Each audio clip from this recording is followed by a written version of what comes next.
Okay, good morning, good afternoon, good evening. Welcome to Dumb SEO Questions, episode 289. Each week we meet here to answer the questions asked on the SEO Questions community on Google Plus and also the Dumb SEO Questions Facebook group. With us tonight we have the Director of SEO for Turn River Capital, Micah Fisher-Kirshner. Micah is based on the west coast of the USA. He's a regular on the public speaking SEO circuit. Tim Capper is CEO of OnlineOwnership.com. He is based in Corby, north of London. He's also a Google My Business top contributor, and that's about it. You can find Tim at onlineownership.com. All right, we've got quite a few questions. I hope Tim hasn't gone too far away, because the first one looks like it was made for him. Let me just tweet this and we'll be on our way. It's titled "Merge Two Google My Business Listings into One" from Chris Marcus. He said, I have a shop with two exactly the same name, address, phone, etc. Google My Business listings. One of the two is verified, the other is not verified, but it has some reviews. How can I merge the non-verified to the verified one?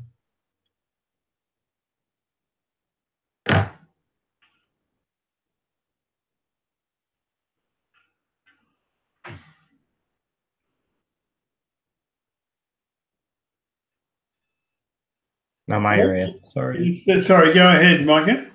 No, it's just not my area. This one. Not really mine either. But I see Rob Woods gave a great answer, because Google My Business is one of the few Google services where you can actually get through and talk to a live person who can actually solve something for you. Anyway, Rob said easiest way is to contact Google through your Google My Business account. They will merge them for you. He said something else too. Let me scroll up. No, that was Jeremy Knopf.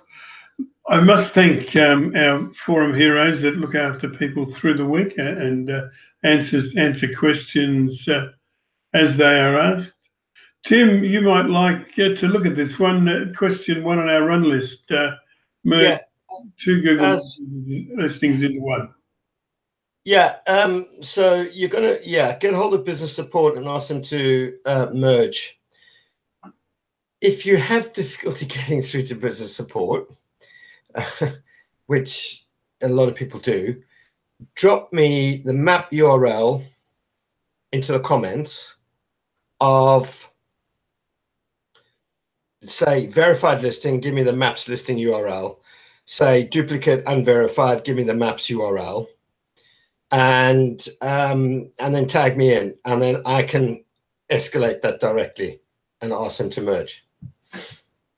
Thank you very much, Tim. All right, let's move on to the next. This one from Niraj Pandey. He wants to know, how do negative URL parameters work? He said negative here means duplicate content, and Googlebot shouldn't crawl any URL. One, what if the canonical is added on that? Will it be read by the search bots? Two, will this be treated the same as blocked by robots text? Well, I can see there's a lot of clarification required here for Niraj.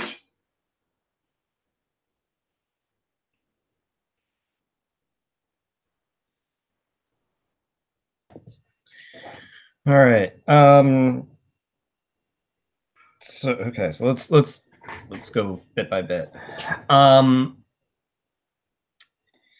If the canonical tag is added in the two pages, one being with the parameter, one without, are the pretty very close to the same, then you're basically just merging the two together, and that's fine.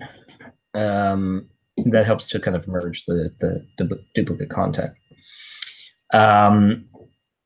The robots.txt, if you're blocking it through robots.txt, essentially what you're telling Google is not to look at the page. Don't crawl it. However, any links that come to one of your other parameters, if any, Google may still throw into their index. So the canonical is good from a merge all value standpoint together.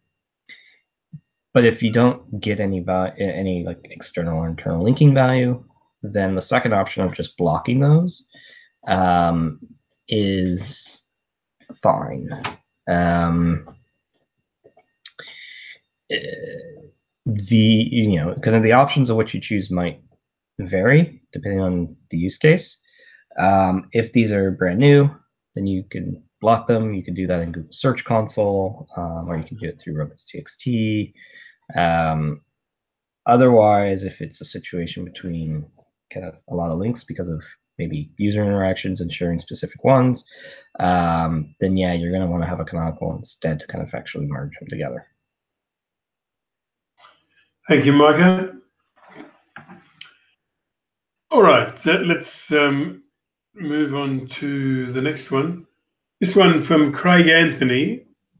He said, I have read that having your keywords in your Google My Business listing helps your SEO. Currently, I have Google My Business equals brand name, Facebook equals brand name. If I change my Google My Business listing to brand name keywords, I presume I'll also have to change my Facebook page name to brand name keywords, so the name, address, phone number, web address details are correct. And then I would also have to amend all of my citations. Is that correct?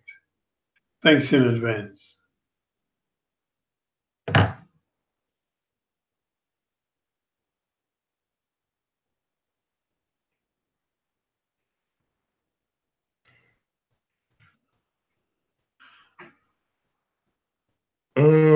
Sorry, what was that question again? Question 3 on our run list. I have read that having your keywords in your Google My Business listing helps your SEO. Okay, it doesn't help your SEO. It helps the actual listing itself. It depends what keyword you're talking about. So your GM, now you've got to understand that GMB is, so GMB has naming guidelines, and the whole guideline basically states it should be the name of your business or the name as it's known as in the real world. Real world being other citations or more generally how you answer the phone. So you can chuck it in there, but just remember, if you've built citations for Pink Fluffy Elephant Limited, right? If you chuck in there Pink Fluffy Blue Elephants Limited, it's going to differ from your NAP. I don't think chucking it in there is going to be too much of a inconsistency with a NAP. I think having a pink and blue elephants compared to just pink elephants is going to be, a thing like that. But it certainly will help. It has been proven that having it in there will help in the local pack, not your organic, just typically your local. But then again, it all depends on what you're trying to do as a business and a brand. 9 times out of 10, you see these really stupid, just actual keyword business names. And I'm thinking, does anyone actually phone these up? Because it's literally the service. They'll say like London SEO services, and that's the name that the logo shows, and that's the name of the site. But it's just ridiculous. Is anyone ever going to phone that up? No, I doubt it. Well, I wouldn't. I'm not going to phone someone that's not creating a brand. If you're not creating a brand, then you're not planning on sticking around. So why am I going to use you? Because if something goes wrong, I'm not going to bother. So the point is, yes, you can do it. You will technically be violating guidelines. If you wanted to stick within guidelines, you need to change your logo up. If you're in the States, your business should be registered under that name. You can always file a DBA. Those are quick and easy. But it should say that on there. And if Google ever happened to call you out of the blue, obviously that's how you should be answering the phone. They do help, but if you have built your brand online and your authority online, no, you can still outrank any keyword stuffed business name out there. You don't have to have it in the name. So it all boils down to, if you want a quick win, and this might not be not even into the 3-pack, maybe 1 or 2 jumps ahead, might be your quick win. But are you going to build your brand around that? So, you know, you need to weigh it up. Okay, I just see we've just been joined by William Rock. It's William's birthday today, guys. He's 44 years old. Hey, happy birthday. Thanks, guys. All right, let's move on to number 4 on our run list. That is William. Oh, I've done that already, damn it. Okay, this one from Somia Magdi. Does using non-alphanumeric symbols in my store titles affect SEO? She goes on to say, hey guys, does using symbols like asterisk, backslash, or forward slash, I should say, or the hash key in my store titles affect SEO?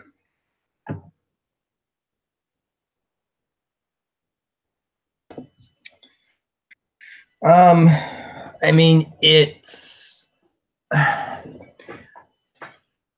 your titles are meant to be concise. So the more you use it, the more it affects, or the longer it is, the more that it can be affected, your titles. Using 1 or 2, not necessarily the biggest issue in general. But if you put in a lot of like, whether it's symbols or other kind of words that aren't really as relevant to the page into your titles, then it's going to be more affecting of your title tags. So if you're worried about using 1 or 2, just having it in there, not something I would really worry about. Okay. Did I dream this, or did I see the other day somebody using 5 star symbols as the first 5 characters of their description? I've seen it done. I don't know about. Yeah, I mean, I've seen it done. In fact, I've done it in the past. Well, there's all sorts of characters you can put in there. And I guess asking if it affects your SEO, I think it's more on the lines of the user experience. And if we go back to like AdWords, you're putting together a display ad, you're not going to be actually putting those characters in. For one, Google doesn't like them. So they're not going to necessarily be in your title or your description of your ad itself. But go back to, what does it look like when it's on the search engine results? Does it actually distract or attract? And a slash or a hyphen is going to be a separator word. So you can have, you know, your title, and then you have a hyphen, and then basically a hyphen or just that bar, and then your business name. So it's a separator in a visual way, but that's not going to affect either good or bad for SEO. I don't think it's going to be more what the prospective user is going to look at and click. Thank you, William. All right, let's look at number 5 on our run list this evening from Minu McCann. Menu asks a question titled, Google search is still showing the old website in the search results. She goes on to say, recently launched a new website and the old website is still live and will be decommissioned in 15 days. Google search is still showing the old website in the search results.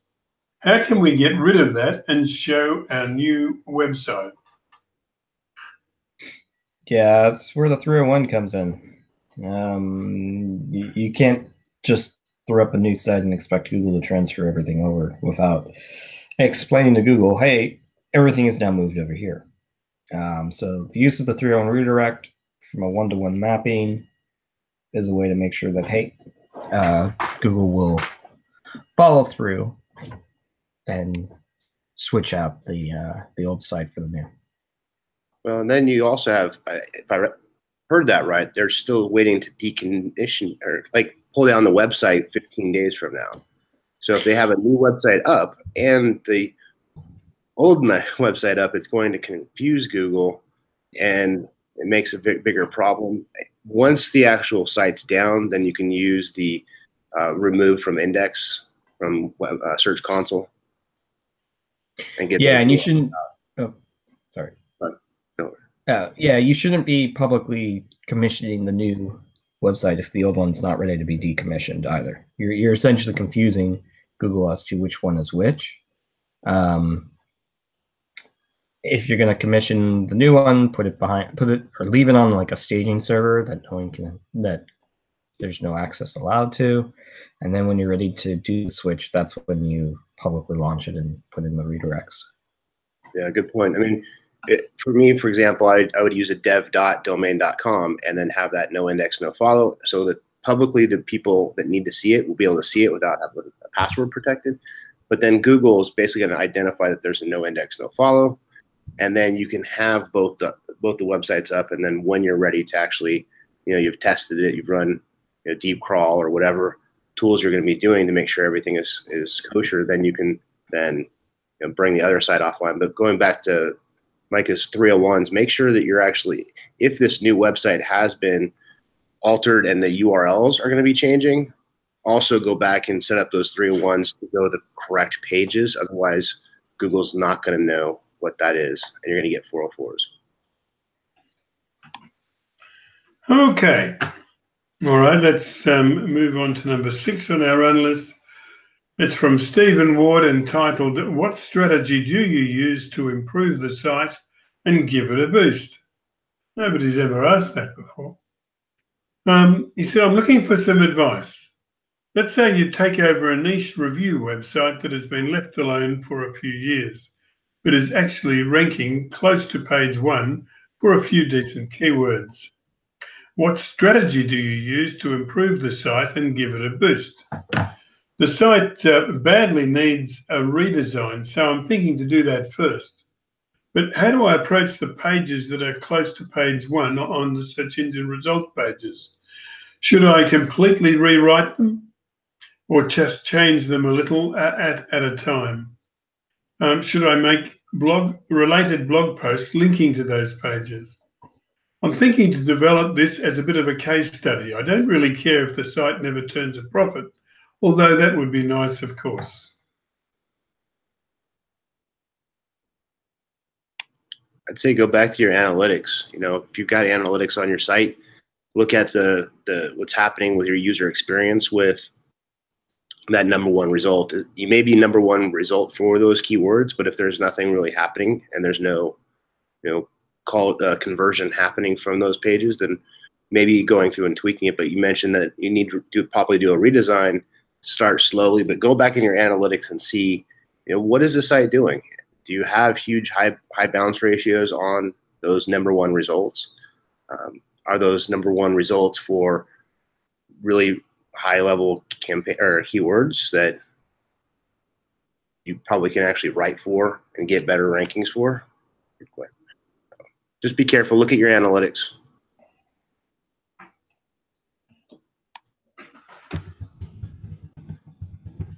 Okay. All right, let's move on to the next. This one from Rex Bond. Rex said, do I really need 500 words and preferably 1,000 in order to be noticed by Google? He said, I'm in the process of creating my e-com jewelry store using Shopify. And one of the SEO recommendations that I've come across is that posts should contain no less than 500 words and preferably 1,000 in order to be noticed by Google.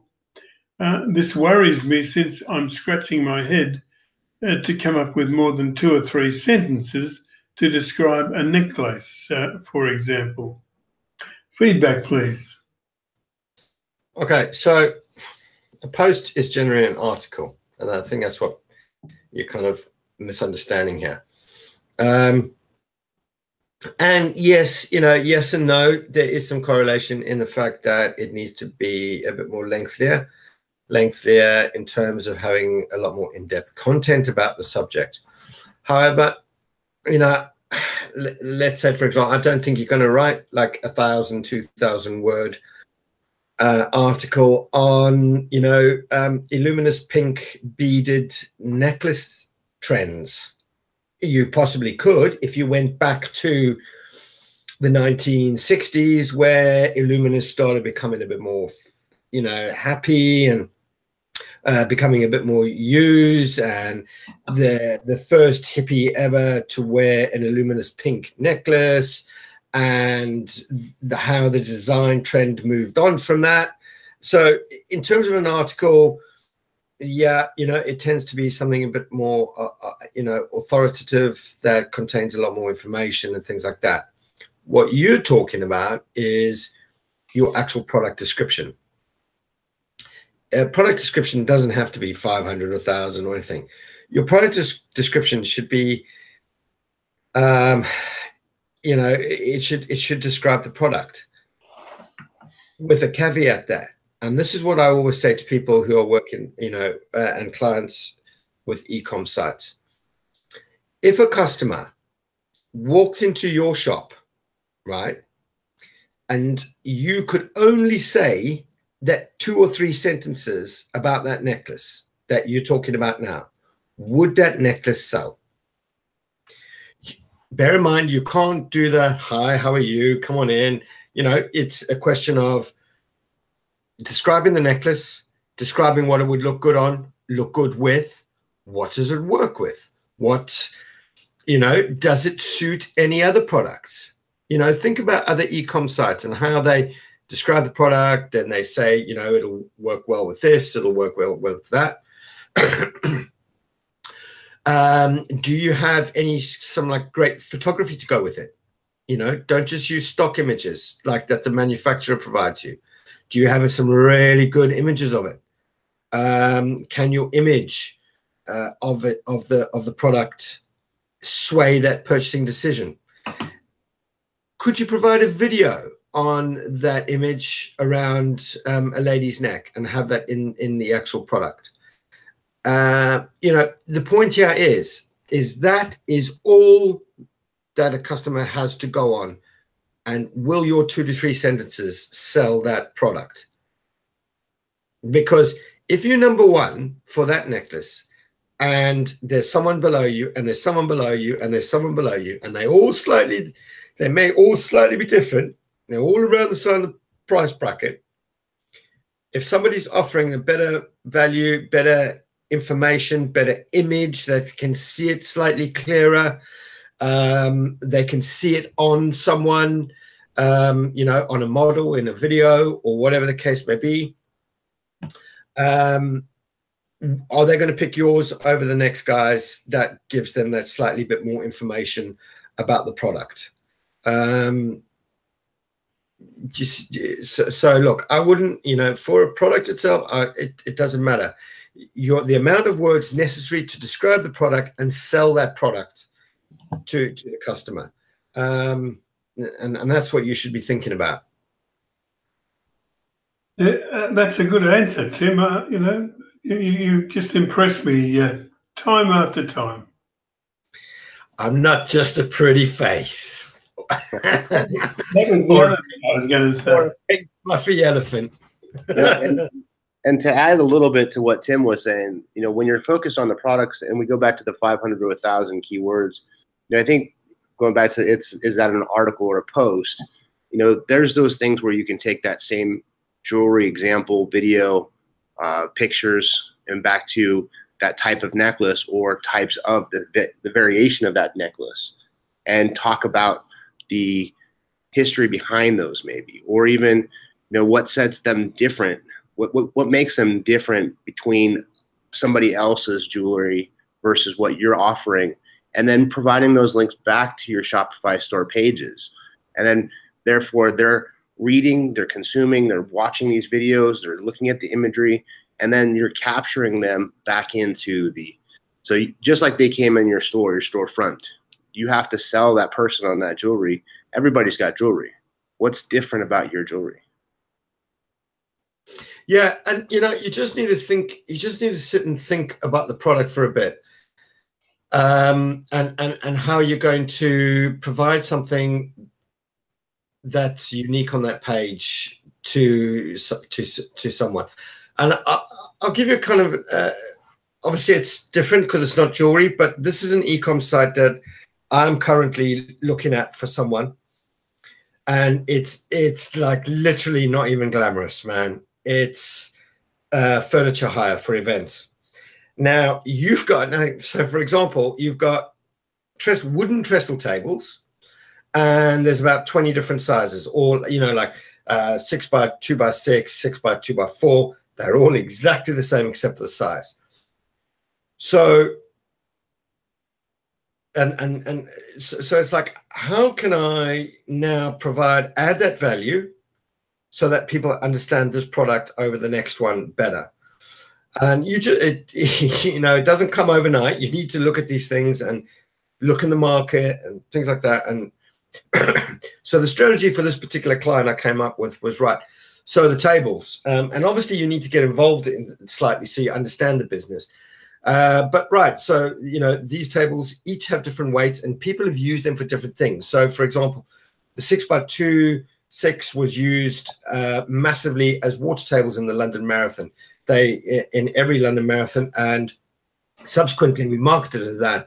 And now they literally, every marathon going on every weekend takes 10, 15,000 of these tables. Job done. Right, that's the market that was using them. That's the one that had it. The other ones were typically used in exhibitions, MCM Comic Cons, and we literally, you know, used images from the MCM Comic Cons, the weight bearing load, how many comics you can get on the freaking thing, what else you can get on the, boom, job done. That's where they're all going now. And the next one was for typically events. So how many can sit down each side if we're using a fishbone layout for an event? How many can we fit down if we're using the cinema style for an event? And which chairs fitted either the three side, and then you link, and then obviously provided links to the chairs, because if you're selling the table, you might as well upsell the chair. So which chairs fitted exactly, so that people didn't sit, and you've probably been to an event like that, you sit down at a wedding or whatever, and next minute you got freaking legs in between your legs because they haven't actually formatted the chairs properly.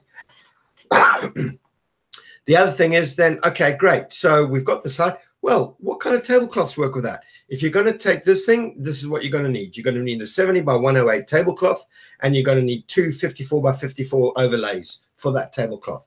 You really need to get into the products, really understand them, get into the market, get that into your head, and then you can actually provide that information quite, I'm not saying easily. I really had to spend a few months like scratching my head around this, going to events, going to things, understanding how to freaking lay out these tables, how to, you know, things like that. Possibly you would need to go with an actor, you know, look at the manufacturing of it, things like that. And like William said, find that USP for it. Thank you, Tim. All right. Number 8 on our run list is from Lauren Miller. She wants to know, is it necessary to request a review on Google after being hacked? Short answer is yes. Hi all, my website was hacked around 10 days ago. I have fixed it and the website is now working fine. But I didn't get any notification on my search console. I got a message on the search engine results page as hacked by someone for homepage only. But now my homepage is indexed properly with the proper tag. My question is it necessary to request a review on Google? Interesting. Hacked by someone. I mean, if it was appearing in the description section. Well, if it was appearing in the description, normally Search Console is the one. I'm shocked that there's nothing as a message inside console, because normally that's if that message is actually on that search result, normally it's going to be in the actual messages tab that you've got this, and then they give you a sample of pages that have been hacked, but that's not necessarily all the pages. And I'm curious to see, since that was 10 days ago, it's still fairly fresh, what was done to mediate and unhack it. Did they just have a piece of simple code that was injected? Was it a WordPress site? What was it, Joomla, Drupal? Have they run other tools like Sakuri or other tools that you can scan with? So basically, what were the steps that they went through, and how do they know that that hack no longer exists and there's no additional backdoors? Especially if it's a content management system, those are pretty easy to hack. So a vulnerable plugin late on updating your version of WordPress, per se. So lots of questions, but normally in your search console, you'll have that message. And by at least seeing that in the search results itself with hacked, this site might be hacked, I would do a lot of investigation, especially if this is a big website.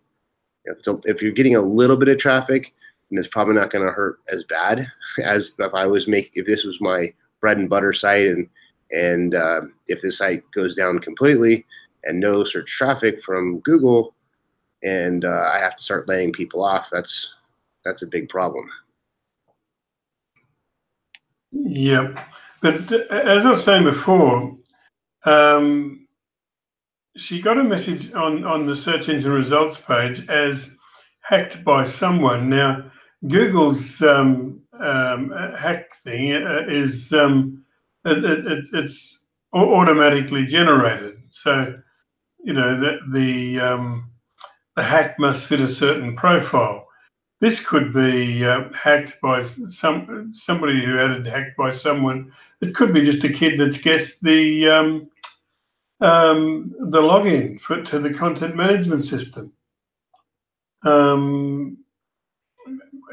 think it's more likely to be that, because it's like a farmer hack, for example. That's not something that the average user can fix, because they automatically install 9 backdoors with the farmer hack. It's not a user fixable thing generally, so it's possible that this might just be some kid who's hacked by someone. I haven't heard that one before. Well, the message itself, if you do basically, I don't know about that message hacked by someone. If you do a Google search for hacked message on Google, you'll get a support page, and it goes directly to it. It says this site may be hacked, and that's the actual main message that will show up in red on the search results page when somebody's looking and they see your actual result. And I've actually had that happen to a few different websites that I maintain, and it was very difficult to get that removed. But like I was mentioning before, Search Console also alerted me to that. So I knew that I was actually hacked. And then what I did is I did a request for re-inclusion, and they would have to go back and scan it.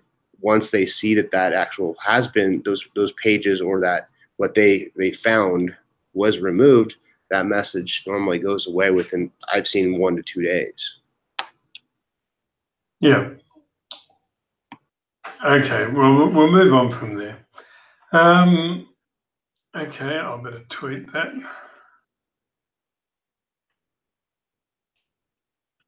Number 9 on our run list from Ragul Gandhi. How can I build my full keyword list? Can anyone say how I can build my full keyword list to be used on my site?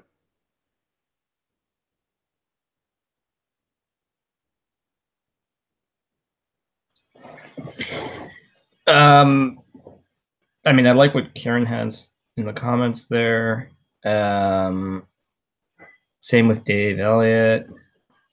Yeah, those are generally. Yeah, that at least gives you kind of the things of what you need to build, and that should give you an idea of which ones you should use if it matches up to your product list, your product. The products that you have or the topics that your company focuses on. Those are kind of good ways to kind of start. Look at making sure that they make sense. If you're not fully sure, you can always go to Google and see what comes up and see if that might have been a better way to describe something. Yeah, it's a pretty good way to start off. You know, the other thing I like to do is get a notepad and write down a few. If you were looking for somebody in your business, if you were trying to find yourself, what would you type, right? And so write those probably 5 to 10 keywords or thoughts. Don't think of them as keywords, but what would you search? Write it down, and then go out to the Google search engine and look what comes up. How many people are coming up in that, and then start to identify, well, I'm not that relevant for that query. And then start to identify, well, mark it on your pad. Okay, not so much. Or give yourself a score. Rank it or 1 through 5. Okay, yes, these are my top ones that I want to go after. Now, do some more research on that. Maybe pull up a tool like SEMrush and put those keywords in, and then get that list of additional keywords that have the same meaning, so different variations of that, and kind of work through that list. But picking keywords randomly that doesn't fit your business is just, it's not helpful. The other thing is go out to like a topic research tool. SEMrush has a really good topic research tool. You basically put in those keywords that were on your notepad, and it starts to give you ideas of questions people are asking and topics around that you might start to get ideas of content you can write that's not just focused on a keyword. Ask the Public is another great little resource where you can use that for free. You can do it. It only does a couple searches at a time, but there's a paid version. You just type in that query and it'll start giving you the questions people are asking. So think about when somebody's asking a question about your product or about a service you offer, how are they asking that?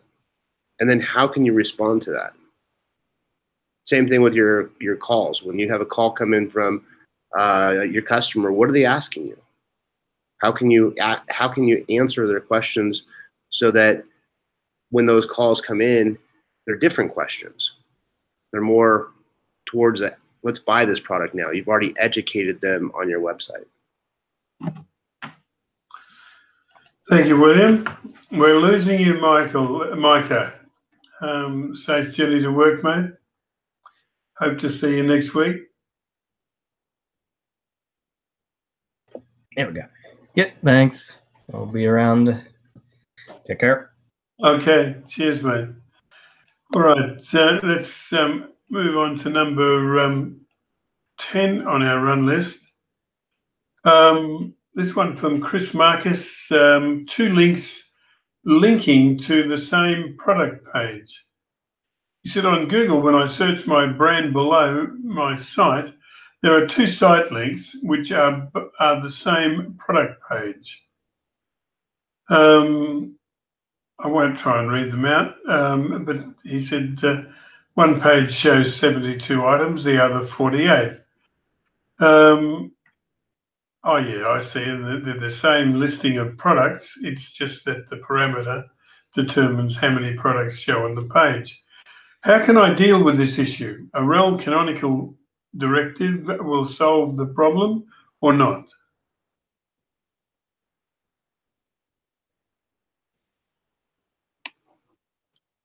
You know, without really, seeing how the site is set up, it's kind of difficult to see. Most different e-commerce are different based off of different parameters that are built in. Canonical is one piece, but then when you have just like the next and previous, or the pagination with 1, 2, 3, 4, 5. So it depends on your content management system on how there might be just one simple setting that you would turn off that URL for causing problems. You also need to go back to your sitemaps that you're submitting to the Google Search Console and take a look at, are both those in your sitemap? Cool. All right, let me tweet that.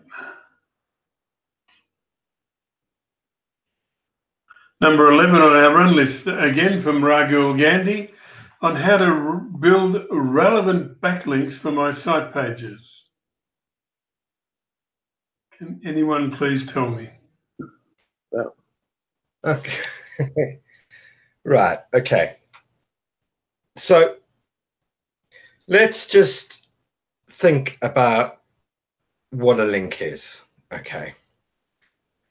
A link is when someone finds something useful, or in terms of social media, they want to share it, okay? So in terms of, let's say, if it's a product, it's got to be a pretty good freaking product. It's got to be something that wows. It's got to be something that they've seen in an article, or some kind of historical reference, or an in-depth research on that product, or something that someone reads, and then they go, yeah, right, I want to actually link to that because I want to cite that in my article, right? Boom, you have a link, right? Equally, social, yeah, it's not really, but it helps it getting out there, and then you have a chance of getting it out to other audiences who might also read it and actually cite it within a relevant kind of article.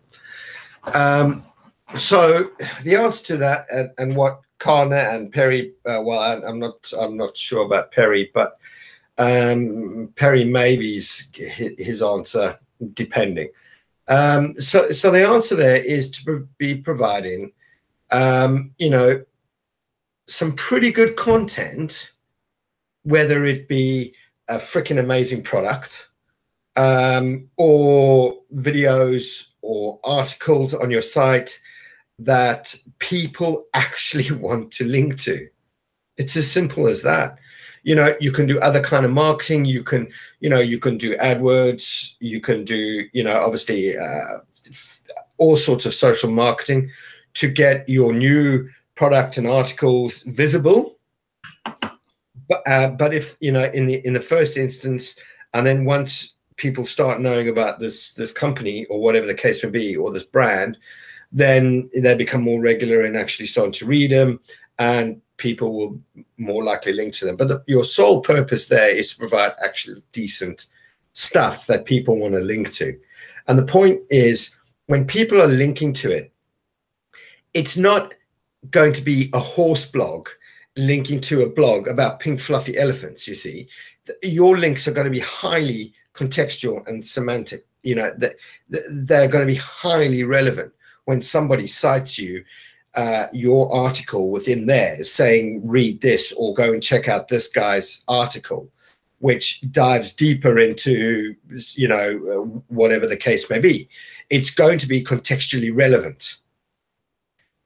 Yeah. The flip side with what Perry said in guest posts is 9 times out of 10, guest posts, they're so easy for Google to pick up because, unless that guest post is hyper you know, is hyper local or hyper niche related, it's not really contextually relevant to your site.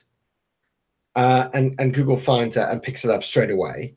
And secondly, and they discount it just like that. Boom. So, you know, the money you've either spent having it written or paid to be put on there is literally, you could have spent that creating content for your site to be found and used.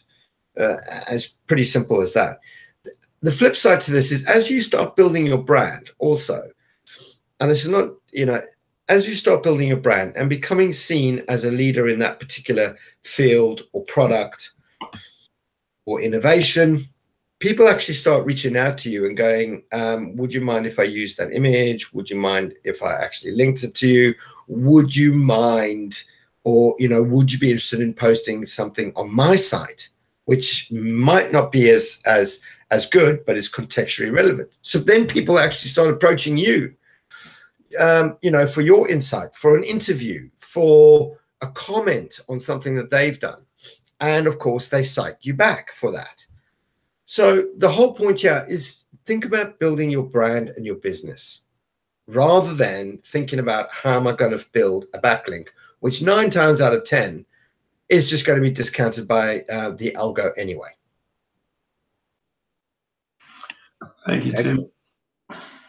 I would say go back to, you know, as Tim mentioned, you know, get the excitement about your product. If they're coming to you and asking about, you know, how, or even all of a sudden they show up and they've written something about you and they're linking to you because you have such a superior product, you know, and niche related. So all of a sudden you built this widget and there's a whole following of other people that also love those type of widgets. And now those people are actually talking about you and they're hyper about it. Like, oh my gosh, this person has built this great product. I love how it makes me feel or what it does. And then now they're writing about you and spreading it through their people, their followers, their traffic, and they're endorsing you. They're giving you that brand. They're like your mini ambassadors. I mean, really, they're there, and you're not paying them. They're just excited about your product or service. Thank you, William. All right, I've tweeted that. Let's go to the next. Number 12 on our run list. We're nearly there. There's 14 today. Aditya Baba asks a question titled "Long tail keywords related to the competitive main keyword."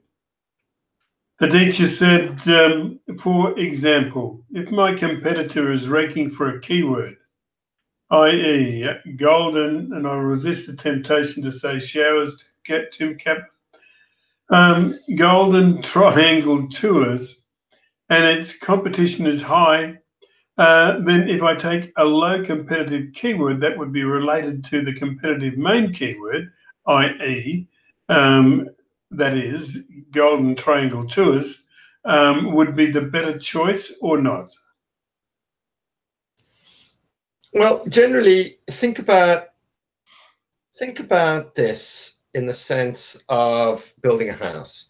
You have to put a foundation first down. So your foundation is going to be all your long tail kind of stuff, building up into your pinnacle, which is your short tail. So I would think about, so if your main competitive keyword is golden triangle tours, and that is your actual name of your business, for example, or you name your business as something else, but your main focus is golden triangle tours, or maybe one part of the tour operators you operate is in the golden triangle.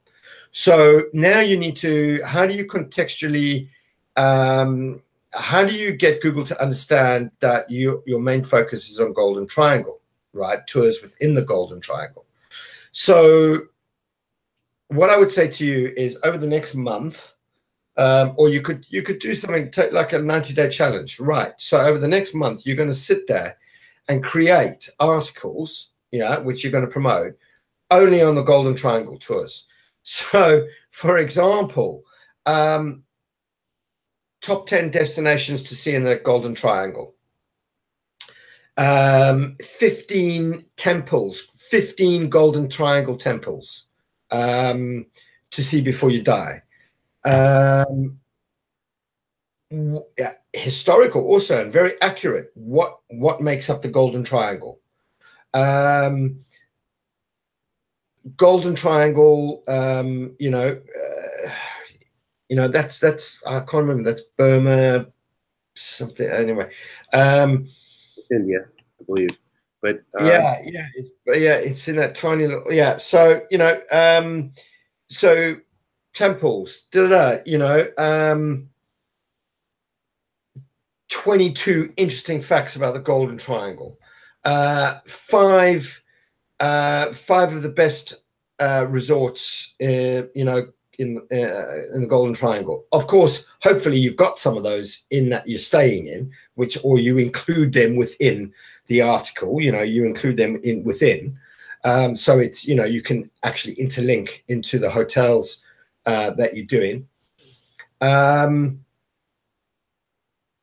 7 days, 7 day, 9 nights. Golden Triangle, tour. So look at it that way. You want to semantically, you want to create the understanding to Google that you guys know about the Golden Triangle. Yes, it's your main page, or it's a category page on one of the areas that you provide tours, and it's called Golden Triangle, right? So you need to now show Google that you guys know fucking everything that there is to know about the Golden Triangle. And this is where you're going to, over the next 90 days, you are going to ramp up your content on the Golden Triangle. Yeah. Of course, you need to market those. So you have social following. You're going to market those out. Can you build those into newsletters for some of, into email marketing, things like that for your current and past clients already that may be wanting to look at tours there. So build it into what your clients also like. So social marketing, etc., of these articles, and literally hammer this away for the next, 2-3 months. You want to be seen as literally, if anybody searches anything about what is the Golden Triangle, temples, resorts, the history, blah, blah, blah, literally you want to be starting to appear within all those longer tail search queries. Just know that is very competitive. Like I typed in Golden Triangle tours. There's 17 million queries or results for that. Plenty of advertisers in this space.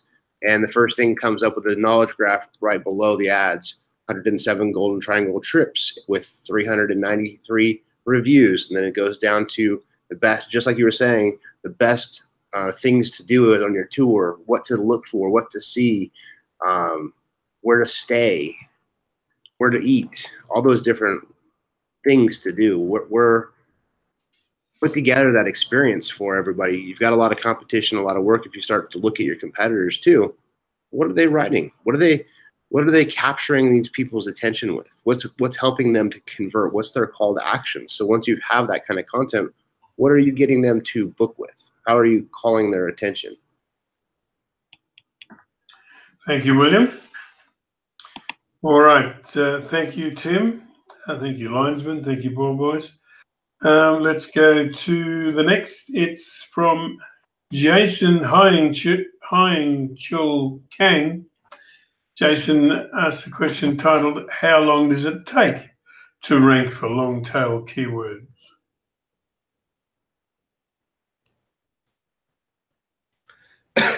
So, okay. Firstly, I mean, it goes without saying, what have you actually published on that? Okay, so that's your first thing. And let's say this is the middle of the range. You haven't just kind of like launched this site today, but let's say it's somewhere down its lifespan already, a couple months in, whatever. If you publish in a fairly decent article with highly targeted with the title as your long tail keyword, and you publish a fairly in-depth article, I see, of course, it depends on the nature of it and the competitive, of that. But I don't see a problem in you putting yourself on page one the minute that's published or at least found by Googlebot. You'll be able to see that in Search Console right away, right, Tim? I mean, basically, if you post this, you publish this post, and you're trying to rank for it, you'll start to see Google test the impressions. You'll know pretty immediately if all of a sudden something's starting to move the needle. Yeah. Yeah. Look, it's the same thing. It depends on how, what have you built around that in terms of that. If this is like the first post or your first article or your first piece of content around that subject onto the site, look, no, I don't think it's going to happen for you. But let's say it's, you've worked on this over a couple of months and you've built up a little bit of, oomph behind the site. If it's the right quality, you shouldn't have a problem in getting it onto the first page in sort of a medium competitive market. Thank you, Tim. All right, our last question for the evening is, I won't try and read it out, but it's Cheryl Lianchi, and Cheryl would like to know how to fix a high bounce rate. Well, that's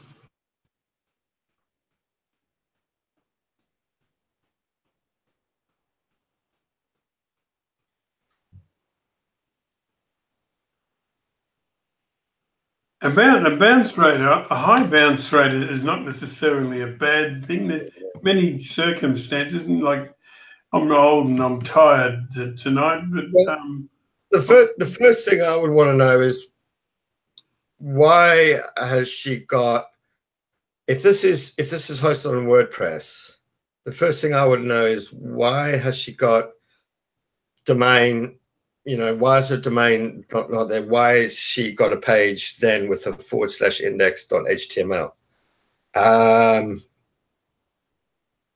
You shouldn't normally have that. I think it's probably the theme that you've possibly used incorrectly, or got that actually using that within your theme that's creating that duplicate of, I'm assuming, the duplicate of your home page.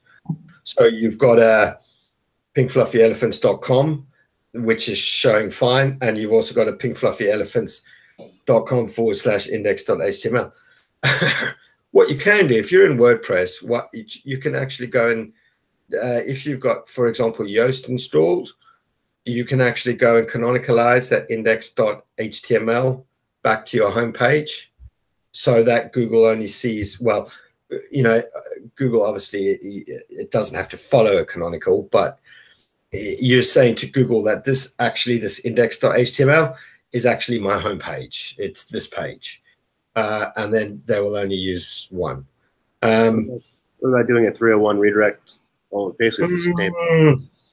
You see, the thing is, with an index.html, I don't know what's behind that. So without knowing what's created it, there may be other URLs coming off that. I wouldn't, like, without digging into it, I wouldn't. Yeah, it sounds like probably from the theme itself that she's chosen. How would you do that, Tim, in Yoast? So if you wanted to do a canonical Yoast, if it's set in Yoast, I think actually, hang on, I've got a page open here quickly. So in Yoast, you go down to the advanced little thingy-majig, and in the advanced. At the bottom of the advanced, it says you can add in a canonical URL for a particular page. So in each page, you've got like the little Yoast SEO block appearing on your page. Yep. And then you've got like a little cogwheel, which says advanced. You click on that, and then you can set your canonical in there.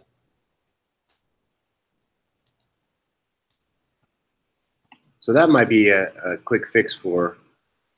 I would say, until she knows what other things are out there in terms of the .html theme running, I probably wouldn't 301. I would just probably canonical it for the moment.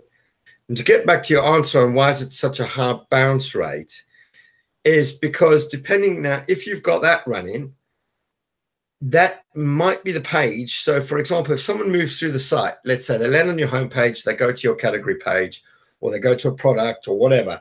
When they click a backspace to go back to the home or wherever, that's when you're typically your /index HTML appears. It doesn't go back to your website.com.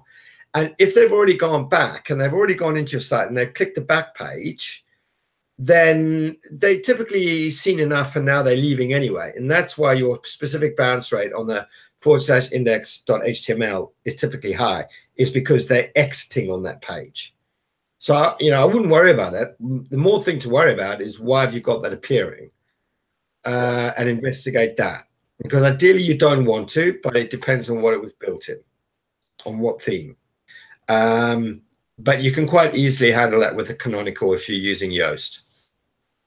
And just something else to add is talking about the bounce rate, not just on the home page, but look at other pages inside your site. Are you also seeing any issues with that? And like Jim was mentioning, high bounce rate doesn't necessarily mean a bad thing. Yeah, for sure. You would expect your contact page to be 100% because people go to your contact page because they want to get your number or your address and disappear. So, look at the page, what it is. And each page should have its own thing. High bounce. High bounce.